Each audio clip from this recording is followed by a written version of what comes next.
Blessed are you, O Lord our God, eternity's holy King. Blessed are you, O Lord our God, whose word brings on the evening. But of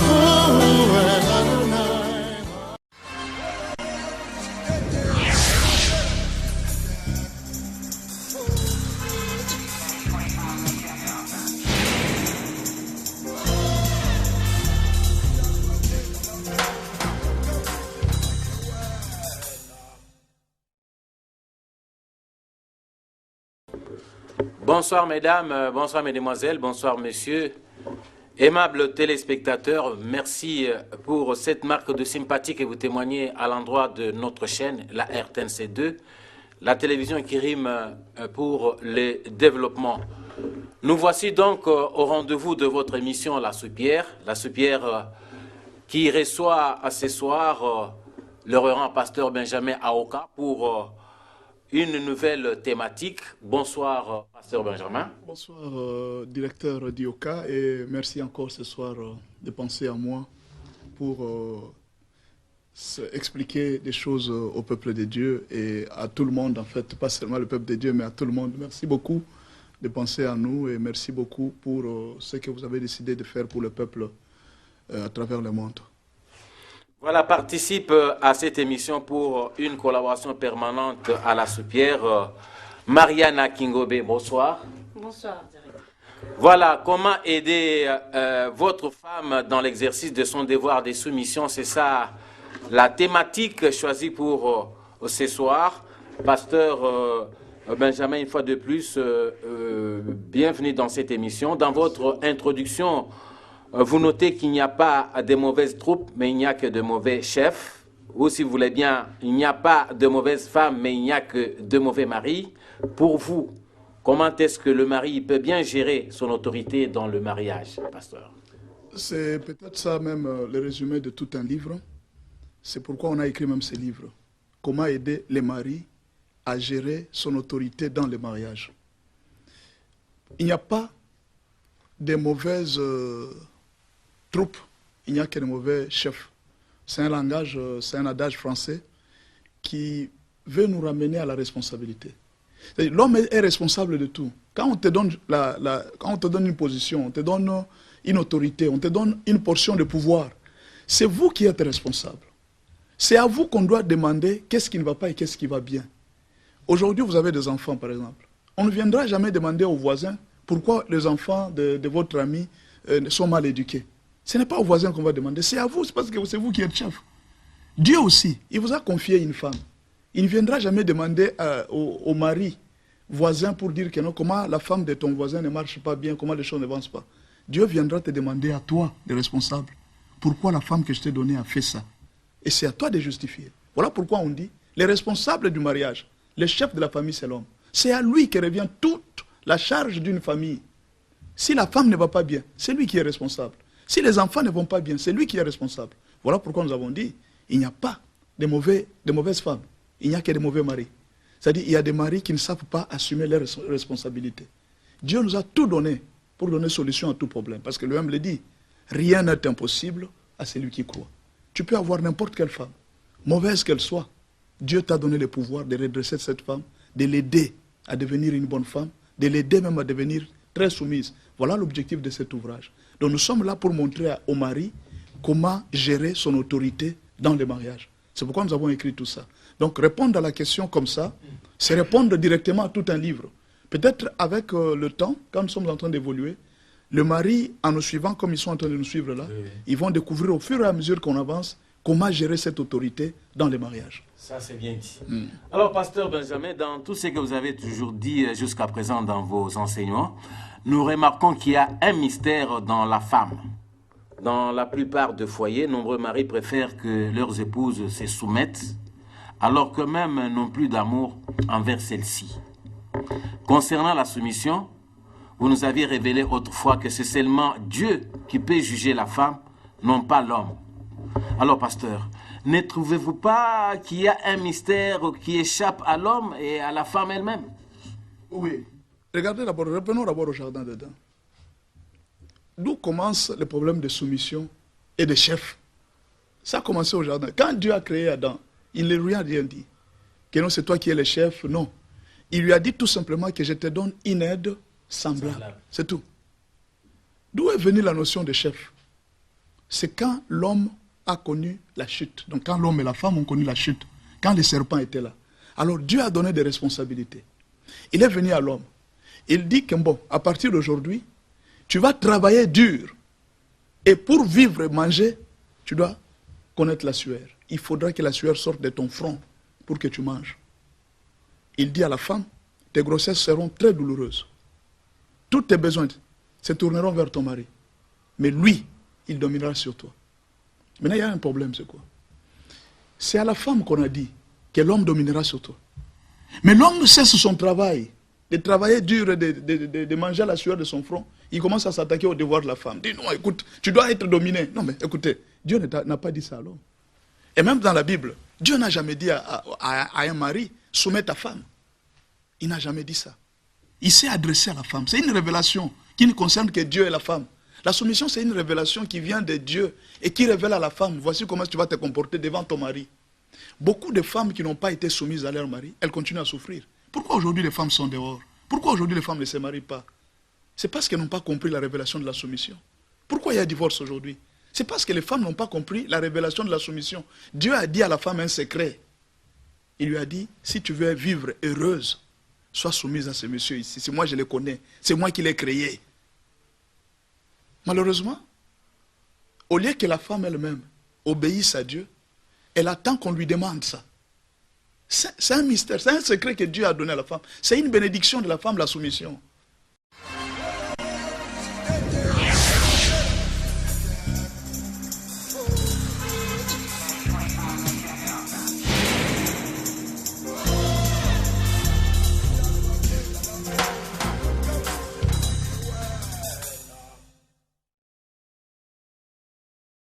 C'est la clé même du bonheur de toute femme sur la terre. Malheureusement, les femmes n'ont pas compris ça. Les hommes aussi ne comprennent rien. L'homme, c'est ce que Dieu lui a dit. Tu vois cette femme-là, elle peut être telle que même si elle est une vipère, si seulement tu l'aimes, tu vas résoudre tous ses problèmes. Monsieur n'a pas compris.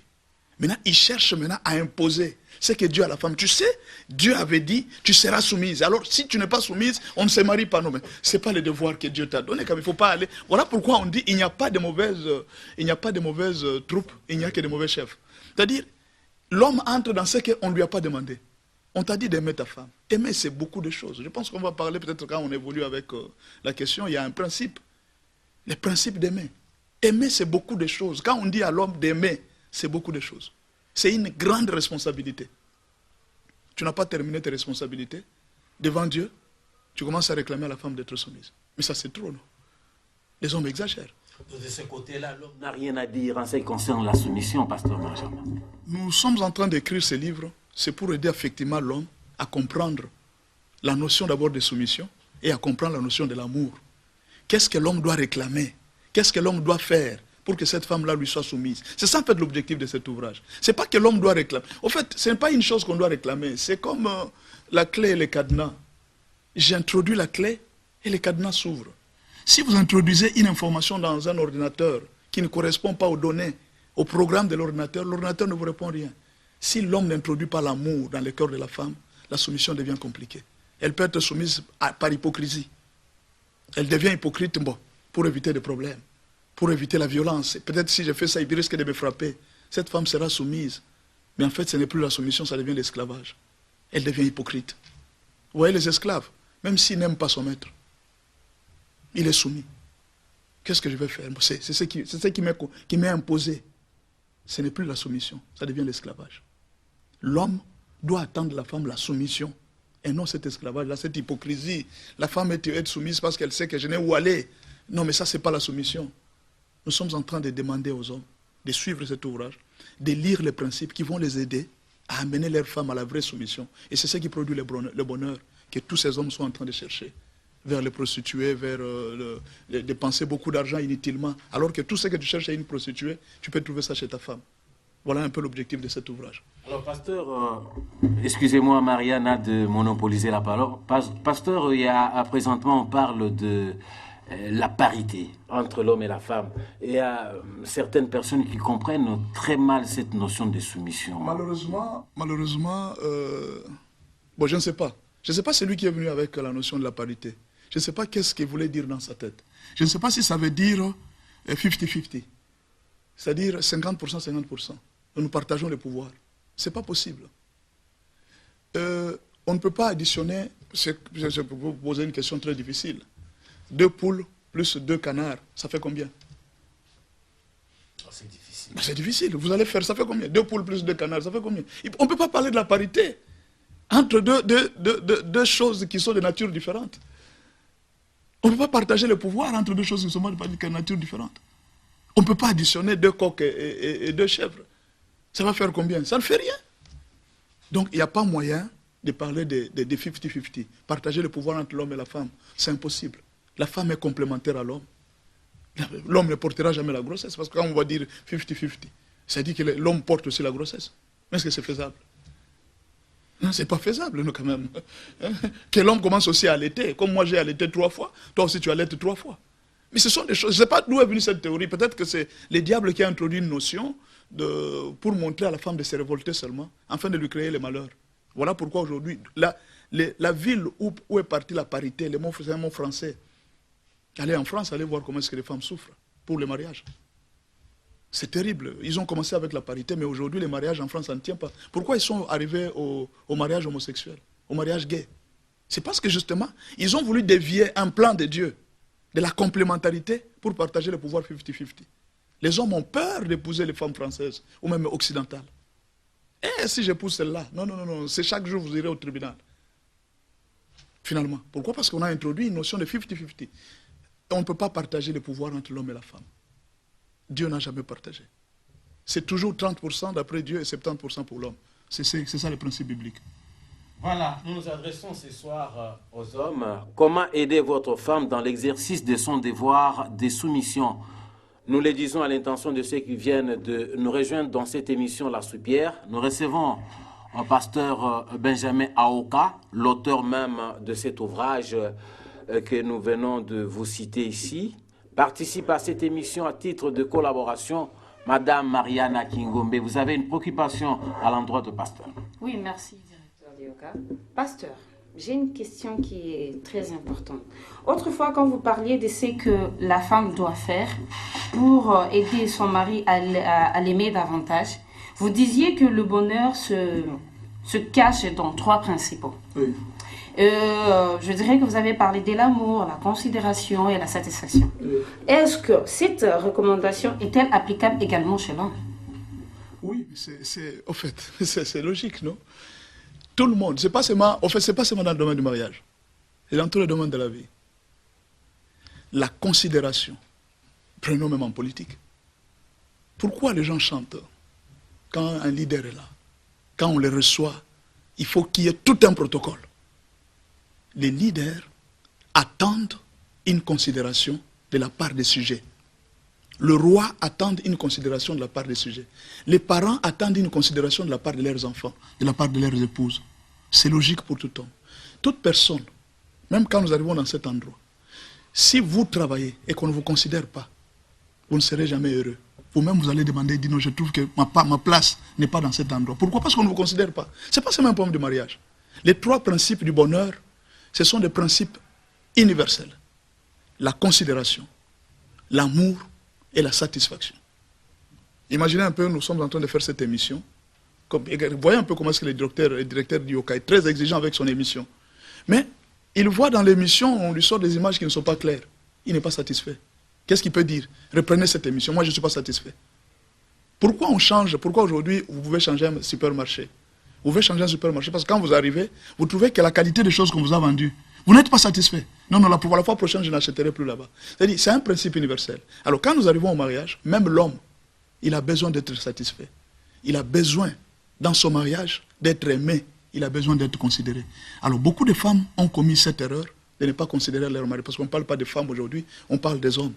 C'est-à-dire, ces hommes ont besoin de cette considération dans leur mariage. Mais avant d'avoir cette considération. Vous ne pouvez pas récolter quelque chose que vous ne s'aimez pas. Vous ne considérez pas votre femme, mais vous voulez seulement que votre femme vous considère. Quand la belle famille vient, vos petits frères sont là, vous êtes en train d'injurier votre femme. Vous la maltraitez devant les gens. Mais le soir, quand vous venez, vous voulez qu'on vous respecte. L'homme ne peut pas récolter ce qu'il n'a pas semé. Si vous voulez que votre femme vous respecte, commencez d'abord par la respecter. Si vous voulez que votre femme vous considère, commencez d'abord par la considérer. Donnez la valeur à votre femme, elle vous donnera aussi la valeur. Mais si vous êtes là, chaque jour, vous dévaluez la valeur de votre femme, vous l'injuriez et vous attendez qu'elle, en retour, vous donne des bisous, qu'elle vous acclame. Elle va le faire, mais par hypocrisie. Et quand on fait une chose par hypocrisie, vous n'êtes pas heureux. Ça ne va pas produire les résultats que vous attendez. Vous êtes satisfaite? Ah, vraiment? Alors, une autre préoccupation? Vous introduisez la première partie de votre ouvrage par cette phrase magnifique. Une femme vient de Dieu. Oui. Pouvez-vous nous les démontrer? Comment est-ce qu'une femme peut venir de Dieu? Imaginez un peu, j'arrive ici, je trouve les caméras, je trouve tout ce qui est autour de nous ici. Moi, je suis travailleur. D'où viennent toutes ces histoires? Tout ce que nous avons sur la terre, nous l'avons trouvé. Il y a deux notions là-bas. La première notion, la personne qui a créé la femme, c'est Dieu. La personne qui connaît la femme, c'est Dieu. Vous achetez un téléphone, la marque du téléphone que vous achetez a un catalogue. Avant d'utiliser le téléphone, mais prenez les catalogues, lisez les catalogues, vous allez bien utiliser votre téléphone. Les catalogues de la femme se trouvent dans les mains de Dieu. C'est Dieu qui a créé la femme, c'est Dieu qui connaît cette femme. N'épousez pas une femme sans consulter Dieu. Vous allez souffrir dans votre vie. C'est ce que ça veut dire. La deuxième notion, c'est quoi? Vous voulez vivre avec une femme. Demandez à Dieu. Il y a beaucoup de gens dans la Bible, on va en parler peut-être dans le temps qui vient. Alors, il y a beaucoup de personnes. Imaginez Isaac, il épouse une femme. Il remarque que sa femme ne met pas au monde. Il constate que sa femme, ça fait, il épouse d'abord vierge, mais il constate que sa femme ne met pas au monde. Qu'est-ce qu'il fait? La Bible dit, Isaac supplia l'Éternel pour que sa femme lui donne un enfant. Ce n'était pas de l'injustice de la part de Dieu. Quelle injustice? C'est pas l'injustice, c'est ça la vie. Il a supplié Dieu. Et Dieu lui a dit. Pourquoi? Parce que les catalogues de la femme se trouvent dans les mains de Dieu. La femme vient de Dieu. Autrement dit aussi la deuxième chose. Pour avoir une femme qui te donne le bonheur, il y a un océan de femmes devant nous. Un océan. En tout cas, si vous sortez ici, vous allez rencontrer toute catégorie de femmes. Courtes, de toute taille. Et que faire pour les hommes qui ne prient pas? Parce que vous dites qu'il faut consulter Dieu pour avoir une femme. Mais les hommes qui ne prient pas, qui ne connaissent pas Dieu, c'est pourquoi on les enseigne. C'est ça même l'objectif de cette émission. Pourquoi beaucoup de gens pleurent? Vous vous mariez aujourd'hui, demain vous divorcez. C'est parce qu'ils n'ont pas consulté Dieu. Donc nous demandons justement aux hommes, nous sommes en train de dire aux hommes qu'une femme vient de Dieu. Vous ne pouvez pas aujourd'hui vous arriver, vous trouvez la beauté d'une femme, vous dites que cette femme est belle. La femme c'est un grand mystère. Un très grand mystère. Il y a des femmes qui ont le corps de femmes, mais qui ont les esprits d'un homme. Et vous épousez une telle femme, vous la voyez, elle est très belle. Mais en elle, c'est tout un homme que vous avez épousé. Elle aime les ordres, elle aime gronder, elle aime commander. C'est tout un chef que vous avez épousé. Mais vous, quand vous la voyez comme ça, la peau très douce, comme celle d'un bébé. Mais la bouche de cette femme, c'est pratiquement un homme. L'autorité qu'elle a, c'est un homme. Elle gifle même, elle frappe même, cette femme-là. Mais vous ne connaissez pas cette femme. Vous arrivez seulement en route et dites non, je vais épouser celle-là. Comme les Swahili disent, Kipendaro, c'est-à-dire ce que mon cœur aime, c'est celle-là. Mais Samson a trouvé Dalila. C'était la plus belle des femmes. Il a dit, moi celle-là seulement. Mais c'était une vipère. Une vipère alors. Et cette vipère l'a mordu. Il est mort aveugle. Vous voyez un peu? Il est mort avant son temps. Combien d'hommes sont morts avant leur temps parce qu'ils n'ont pas compris que la femme vient de Dieu? Une femme vient de Dieu. Ne ramassez pas une femme en route. Vous risquez de ramasser n'importe quoi. Voilà, une femme vient de Dieu, ne ramassez pas une femme en cours de route. Ça, c'est le pasteur Benjamin qui l'a dit au cours de cette émission, La Soupière. Pasteur Benjamin, parlant du devoir que possède l'homme pour aider son épouse dans l'exercice de son devoir de soumission, vous insistez sur le principe de l'amour et des considérations, comme vous venez de le dire. Vous notez au total 7 principes. Oui. Dieu. Pourriez-vous nous faire une analyse claire sur chacun de ces principes? Le premier principe, c'est ce que nous avons dit. Tout mari doit savoir que l'autorité qu'il a devant sa femme vient de Dieu. C'est-à-dire quoi? Vous êtes... Moi, je crée une entreprise. Je délègue le pouvoir au directeur. Je dis, bon, vous allez diriger ça, vous allez diriger ça. Les directeurs délèguent aussi leur pouvoir aux autres personnes. C'est-à-dire, il y a un chef et puis il y a un ordre à suivre. L'ordre de la nature commence par Dieu, donc l'ordre du mariage. Il y a Dieu, il y a l'homme et puis il y a la femme. C'est ça l'ordre du mariage. Maintenant, imaginez, l'homme se rebelle contre Dieu, mais il exige que sa femme soit soumise à lui. Lui d'abord est rebelle, mais il demande à ce que la femme lui soit soumise. Non. Si tu sais que l'autorité vient de Dieu, toi d'abord tu dois commencer par te soumettre à Dieu, et Dieu doit soumettre ta femme à toi. Parce que la soumission d'une femme ne vient pas nécessairement de la femme elle-même. C'est Dieu qui met la soumission dans une femme. Ah bon? Oui. C'est Dieu qui soumet une femme à un homme. Encore une révélation, oui. Marianne. Ah oui. Ce n'est pas une femme parce que non, elle a été bien éduquée. Non, mais une femme aujourd'hui, elle peut être bien éduquée. En cours de route, elle est possédée par un esprit. Cet esprit la transforme totalement. Nous avons parlé, je crois, dans cet ouvrage, nous avons parlé du combat de la femme. La femme rencontre toujours 5 combats. Et imaginez un peu que vous avez laissé votre femme le matin. Je vous donne le cas de Ève. Ève était une très bonne femme. Elle était une très bonne femme. Mais elle a rencontré le serpent. Le matin, quand le mari quitte, il quitte sa maison. Quand il rentre, il ne trouve plus la même femme. Voilà pourquoi nous donnons aux hommes, votre autorité, ça vient de Dieu.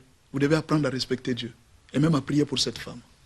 Voilà ce que ça veut dire. Je ne sais pas si elle est satisfaite de la réponse que je lui ai donnée. Avec le temps, peut-être. Et vous avez parlé de 7 principes. Oui, j'étais en train de parler du premier principe. J'étais en train de dire que la première autorité, le premier principe, l'autorité que l'homme a devant la femme, ça vient de Dieu. Le deuxième principe, nous avons dit, il faut un homme, quand vous êtes chef dans un mariage, vous devez éviter d'exposer vos faiblesses devant votre femme. Il y a 2 faiblesses que nous devons montrer ici.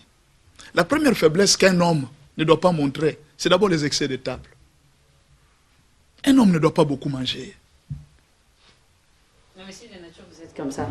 Mais vous devez vous discipliner parce que vous devenez chef. Imaginez un peu, la nourriture est là.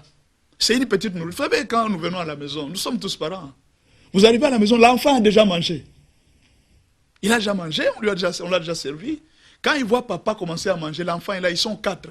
Vous regardez, il n'y a que 2 boules. Or, les enfants d'aujourd'hui, ils peuvent terminer lui-même 2 boules. Papa se fâche. Non, il se fâche. Non, tu dois surveiller tes enfants. Papa doit faire semblant, même si tu as faim. Tu dois faire semblant. Manger avec les enfants. Tu manges avec les enfants. Ce n'est pas un problème, vous êtes père. Un père ne grossit pas avec la nourriture, il grossit quand sa famille va bien. Ça, c'est un principe qu'il faut savoir. Vous savez, vous pouvez trouver un papa, il est là, parce qu'on n'a pas servi la nourriture. Non, 2 jours, il ne parle pas à sa femme. Non, tu ne m'as pas servi à manger. Ça, ce n'est pas un chef. Un chef ne fait pas ça. Un chef peut venir, il n'y a pas à manger. Bon, en fait, il se sacrifie. Lui, il s'est dit, non, moi je pense, vous mangez d'abord. Ce n'est pas un problème, moi, je vais me débrouiller. La force d'un chef, c'est d'abord pour ces sujets. Vous savez, même dans une nation, quand les autorités se servent eux et ils laissent les enfants affamés, ce pays va souffrir pendant très longtemps. Un chef se sacrifie d'abord pour les enfants. Mais quand un chef ne sait pas se sacrifier pour les enfants, quelque part, c'est un chef qui est aux excès de table. Hein. Il aime beaucoup manger et il laisse les enfants affamés. Ce n'est pas un chef. Ça, ce n'est pas un chef. Donc, ça, c'est une faiblesse que l'homme doit éviter devant sa femme. Troisième principe, pour l'homme, il doit maîtriser 2 sentiments. La colère et la jalousie.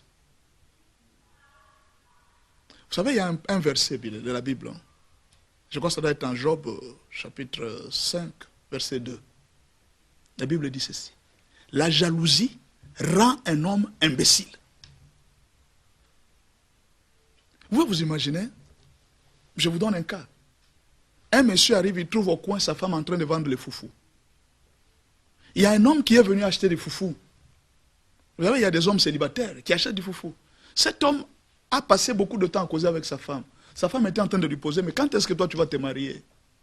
Monsieur était en train de expliquer, ah, nous, moi je suis encore dans les célibats, tout ça.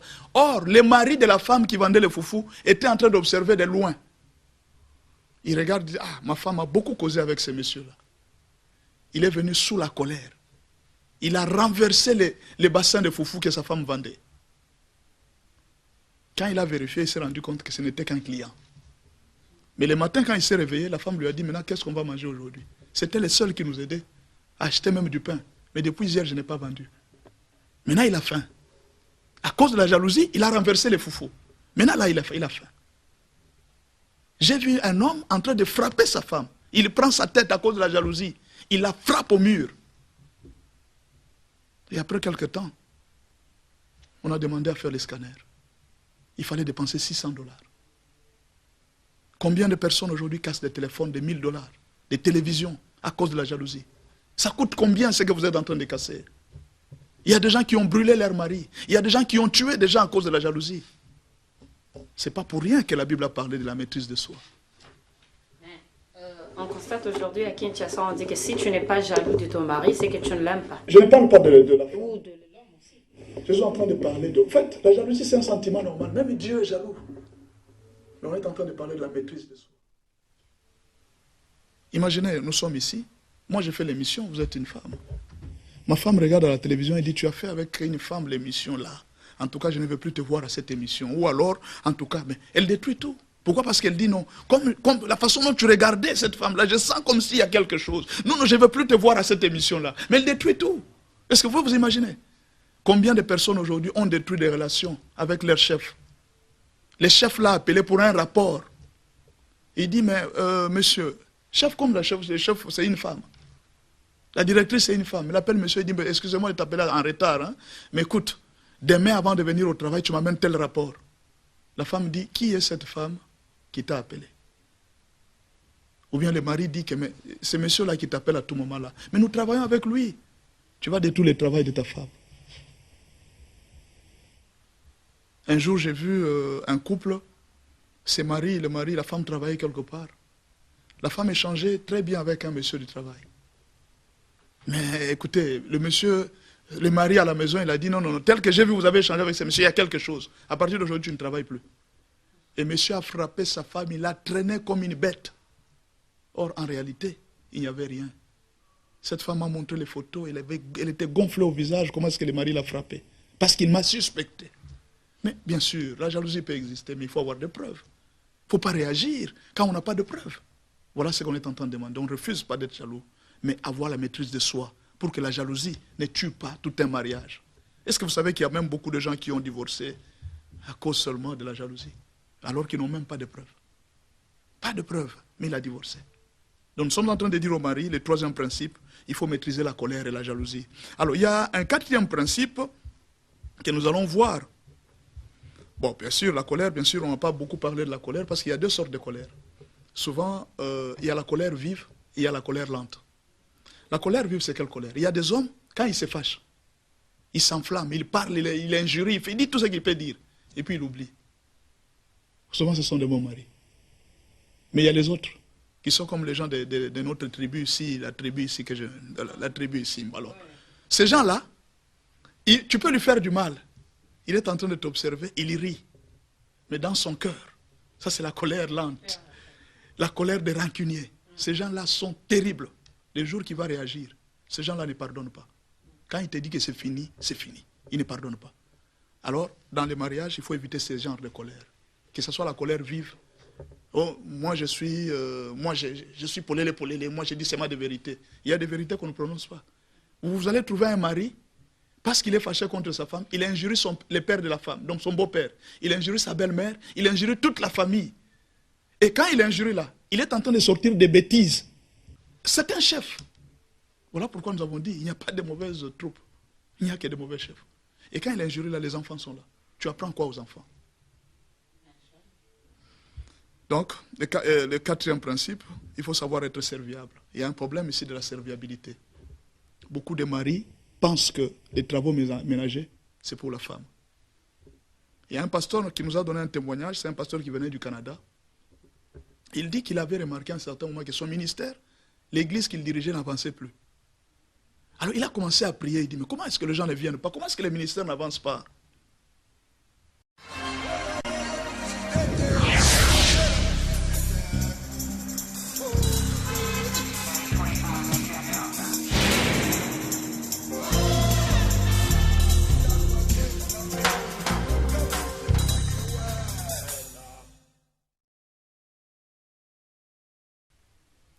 Dieu lui a dit, va poser la question à ta femme.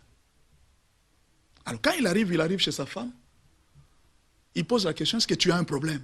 Il dit, oui, j'ai un problème dans mon cœur. Il dit, pour quel est le problème? Il dit, tu sais que nous sommes mariés. Tous les travaux ménagers, tu ne laisses qu'à moi. Je suis aussi humain, je peux me fatiguer. Tu ne peux pas m'aider même pour une chose. Le mari lui dit, mais pourquoi tout ce temps tu n'as jamais dit? Alors le mari nous a donné un témoignage, il dit, tel que vous me voyez là, je torchonne ma maison. Nous partageons des tâches avec ma femme. Aujourd'hui, c'est elle qui torchonne, demain, c'est moi qui torchonne. Tout ça. Nous nous aidons. Est-ce que c'est possible aujourd'hui avec nos hommes? C'est ça l'enseignement. Voilà pourquoi nous enseignons. Un homme doit être serviable. C'est Jésus qui a dit. Il dit, voyez, moi je suis votre maître. Jésus, c'est le mari, hein? Nous sommes l'épouse. Il dit, moi je suis votre maître. Je suis votre chef. Je vous ai lavé les pieds. Qu'il en soit ainsi parmi vous. Que celui qui veut être chef, soit qui? Qu'il soit le serviteur de tous. Si tu veux être chef, tu dois être serviteur de ta femme. Mais c'est toi le chef, d'après Dieu, pas d'après le monde. Nous sommes en train de parler des principes de Dieu. C'est-à-dire un homme. D'ailleurs, quand vous voyez les principes, quand vous voyez même dans les mariages, vous allez comprendre qu'un homme c'est un esclave éternel. C'est tout ce qu'il fait du matin au soir, il ne travaille que pour sa femme. Il sort, il rentre, tout ça, parfois même pour... Moi je suis là, je suis marié. Pour m'acheter des habits, c'est un problème. Mais ma femme, parfois, c'est chaque mois, tout ça. Vous sentez que je peux être là, je peux faire une grande distance à pied. Vous imaginez, j'ai fait une grande distance à pied, il dit, bon, comme ma femme m'avait demandé que je lui paye un jus au supermarché, comme ça, je ne peux pas prendre le transport de cette ligne ici. J'ai fait les pieds, juste pour satisfaire ma femme et lui acheter un jus. Donc, quelque part là, il faut être serviable pour sa femme. Aujourd'hui, particulièrement, je suis en train de m'adresser aux maris africains. Vous savez, en Afrique, nous avons des contrées où il n'y a pas d'eau. Il ne faut pas laisser à votre femme aller prendre un bidon d'eau de 25 kg à une distance de 7 km. Et vous êtes là, chef, vous regardez. Non. Il y a des travaux durs comme les travaux de champ, des travaux durs comme les travaux qui demandent beaucoup de poids. Il ne faut pas laisser ça à votre femme. Aidez votre femme. Donc, quelquefois, là, nous sommes en train de demander au mari d'être serviable à l'égard de votre femme. Ça soude l'amour. Ça aide à la femme de vous trouver comme un modèle. La femme se soumet. Vous voyez, quand une femme voit son mari comme ça, elle se soumet automatiquement. Elle dit non, cet homme ici, bon, à moins qu'elle ne soit pas intelligente. Hein. Alors, le cinquième principe, l'homme doit travailler pour les besoins de sa maison.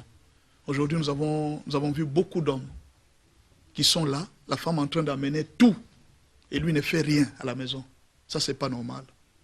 Vous savez, quand même aujourd'hui, on dit, vous savez, les maris sont en train de confondre une chose. Je suis en train de parler aux maris chômeurs.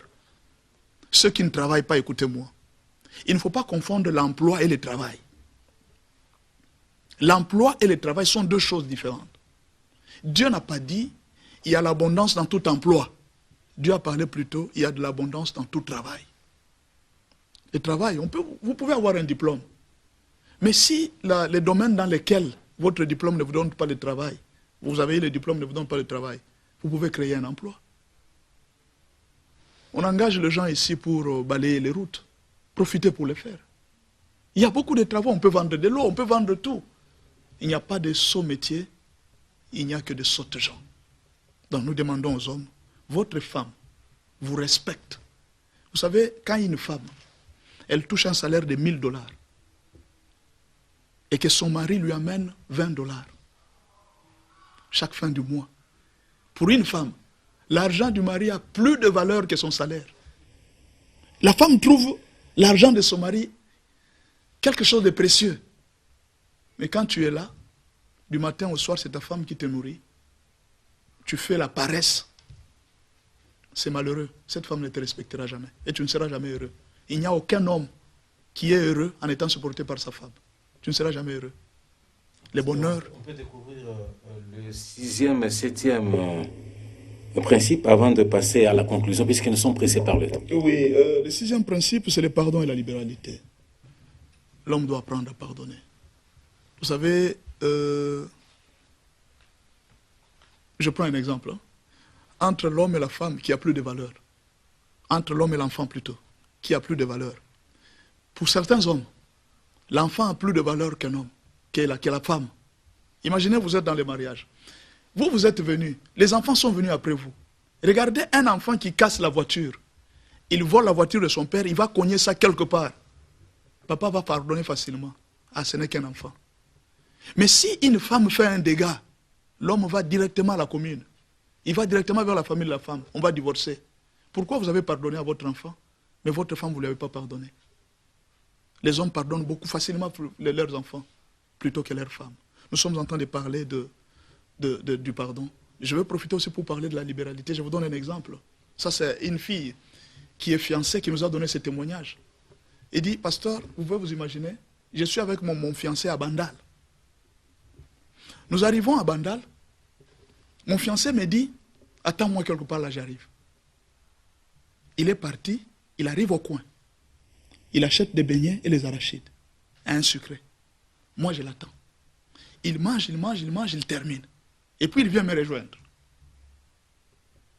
Et moi, je lui pose. Et moi? Il dit, ah, mais tu ne m'as pas dit que tu avais faim. Ah, parce que, faut-il qu'on te dise qu'elle a faim? Il fallait lui demander. Cette femme a dit, ce jour-là, elle a dit, je ne peux pas épouser cet homme. Un homme très égoïste, un homme qui ne partage pas. Quand vous êtes libéral, ça amène la soumission automatique de la femme. Et quand vous êtes égoïste, votre femme ne vous respectera pas. Je suis en train de parler, peut-être avant qu'on termine, avant qu'on arrive à la conclusion, du 7e principe. Il faut comprendre le principe de l'amour. L'amour pardonne tout. L'amour supporte tout. Quand Dieu a dit à l'homme, tu aimeras ta femme. Quand il faut étudier 1 Corinthiens 13, versets 4 à 7. C'est ce qu'il faut étudier, c'est ce que l'homme doit étudier. Dieu ne te demandera jamais la question de savoir, est-ce que ta femme, pourquoi ta femme n'était pas soumise? Ce n'est pas la question que Dieu va te demander pour te juger. Dieu te posera la question, pourquoi tu n'as pas assez aimé ta femme? Est-ce que vous vous imaginez que les gens qui ont commencé l'amour, depuis leur jeunesse, mais tout simplement parce que la femme a commis une erreur, tu prends cette erreur-là, tu publies ça, tu oublies tous les bienfaits de cette femme. Elle est humaine, elle peut être trompée. C'est pourquoi on met l'amour. Nous demandons aux hommes d'aimer leurs femmes. L'amour supporte tout. On peut citer quelques éléments de l'amour. Si vraiment vous aimez votre femme, je peux lire ça. Si vraiment vous aimez votre femme, vous devez, 1, tout supporter. Même son insolence, même son impolitesse. Vous devez supporter. 2, vous devez être honnête avec elle. Évitez d'être infidèle. 3, vous devez agir avec bonté à son égard. C'est comme ça qu'on est en train de parler de la libéralité. Vous pouvez vous imaginer, vous êtes en train de frapper votre femme. Vous la blessez. Votre propre corps. Vous êtes en train de blesser votre propre corps.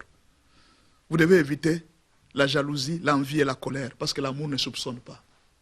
L'amour ne soupçonne pas. Vous devez avoir confiance en votre femme. Vous devez vous sacrifier pour elle. L'amour se sacrifie. Vous devez vous poser la question de savoir, si c'était moi, qu'est-ce que je devrais faire? Voilà un peu ce qu'on pouvait peut-être retenir par rapport à tout ça. Je ne sais pas s'il y a encore une autre question. Voilà, nous vous rappelons que vous suivez la RTNC2 au cours de l'émission La Soupière. La Soupière qui vous parle aujourd'hui d'une thématique très importante, comment aider votre femme dans l'exercice de son devoir de soumission. Une œuvre de révérend pasteur Benjamin Aoka que nous recevons dans cette émission.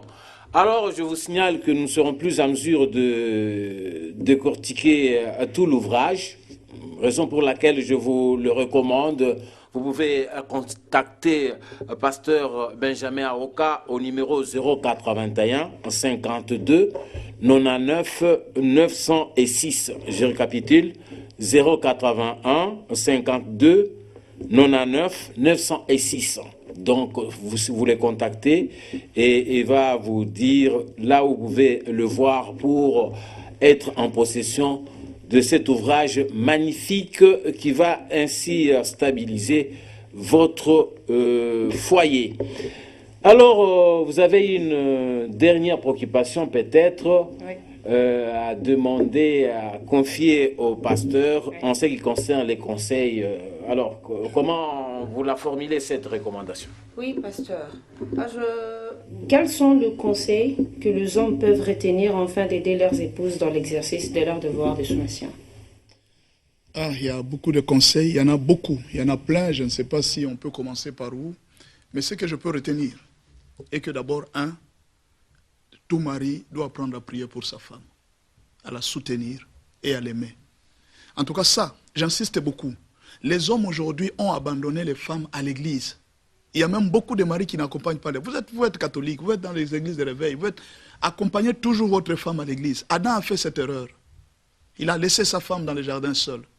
Vous savez, je viens de le dire tout tantôt ici, un mari a 5 combats. Le premier combat, non, une femme mariée a 5 combats que le mari doit connaître. Le premier combat qu'une femme mariée a, d'abord, c'est la rencontre avec les serpents.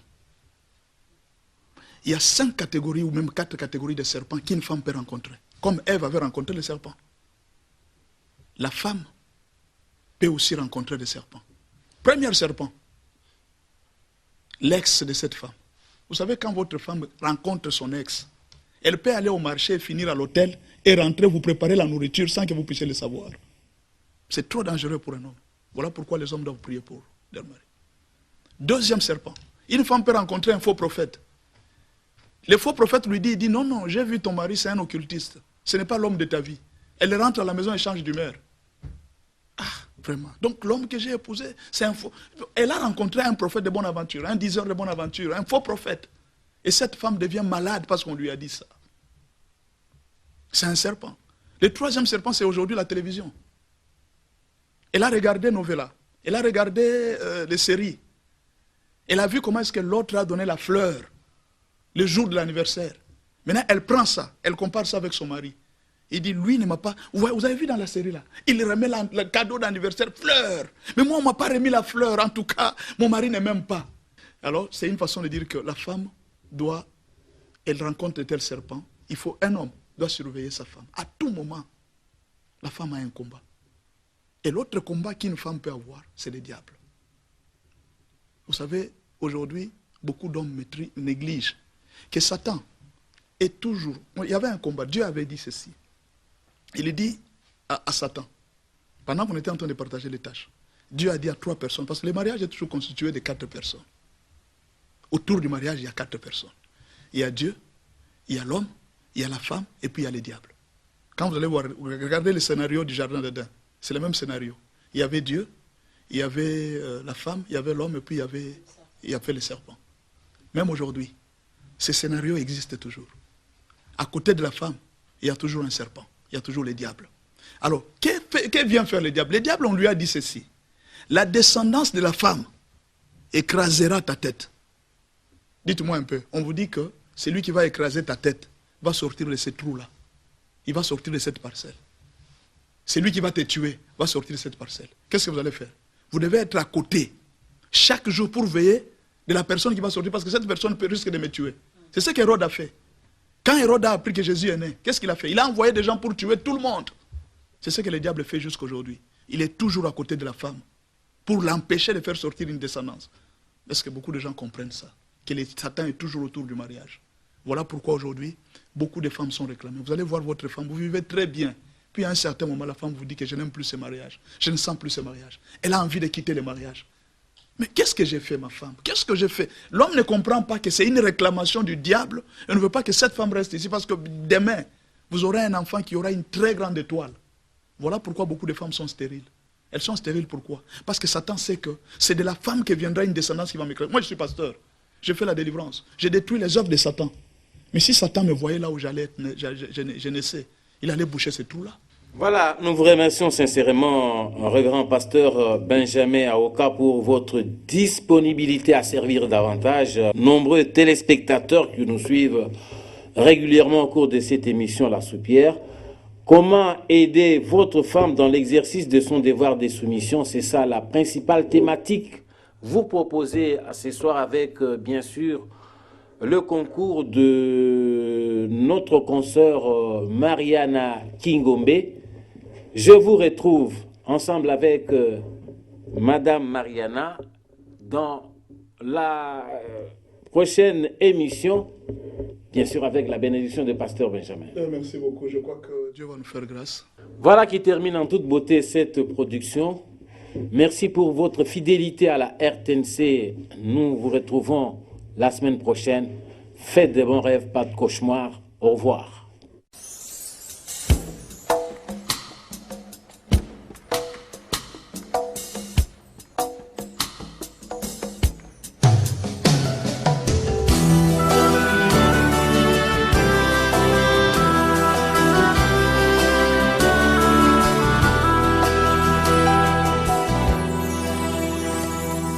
Blessed are you, O Lord our God, eternity's holy King.